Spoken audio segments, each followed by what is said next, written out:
And with the 9th overall pick in the 2023 NHL Draft, the Detroit Red Wings have selected Nate Danielson from Brandon. And Gil Martin here alongside with our prospects expert, Hadi Kalakeche. And we're now joined by Brian Fisher of Locked On Red Wings to discuss this selection. And Brian, were you surprised by Danielson being the 9th overall pick in Detroit?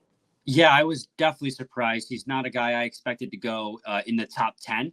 I thought he'd be there around 15 to 25, if I'm being honest. Definitely a first-round selection to be sure, but not at 9. But at the same time, he's somebody that I spoke with Max Bultman of The Athletic Detroit about, and he does have a pretty high upside as being a second-line center, and center is definitely a spot of need. I wanted the Red Wings to go center at 9, so while he is a little bit of a reach for me, it is an acceptable pick, so to speak, if it is a little bit of a reach. Hadi, what does Danielson bring to his game that made him attractive to the Red Wings? Defense, really. I mean, he's a fantastic two-way forward, really understands the defensive game well, anticipates play really well. I haven't really been too sold on his offensive upside. There are some quirks in his offensive game that I still think need refining in terms of the mindset that he approaches offense with. But in general, just he's got such a safe floor. You'd be very hard pressed to find a higher floor player in the first round here. I think at the very least you're getting a third line center. I have trouble seeing him become anything more, but I think a middle six center would pretty much be a safe bet for what Danielson could be. But you never know. We thought the same of Marco Kasper in his draft year, and look how he's turned out. So he's a guy that reminds me a bit of him. But really just the defensive game is so refined, so high end that he could be one of those guys who surprises people at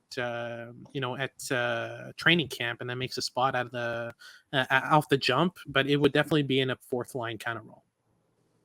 You talked about his offensive game. What is it lacking, Hadi? What is the approach that he's taking that, you want to see him do things differently?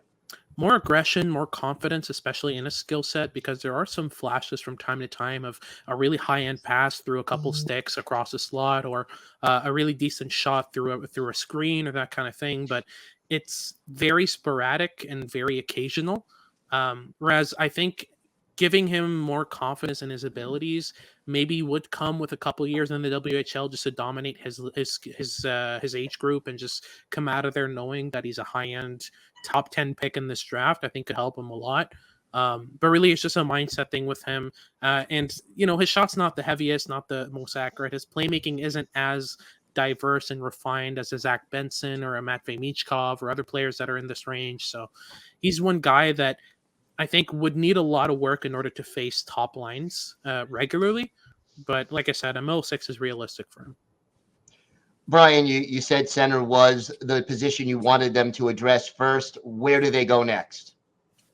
Well, hopefully, my mind is I want them to go winger. This team has an issue with scoring goals. And there's a guy on the board that I've fallen in love with at 17, Gabriel Perreault. At this time of recording, I don't know if he's still on the board. But that's the guy in the Lockdown NHL mock draft that I really hope that they got at 17 because he can finish, and this team desperately needs a finisher. All right, well, we will check back with you later and see who ends up being picked.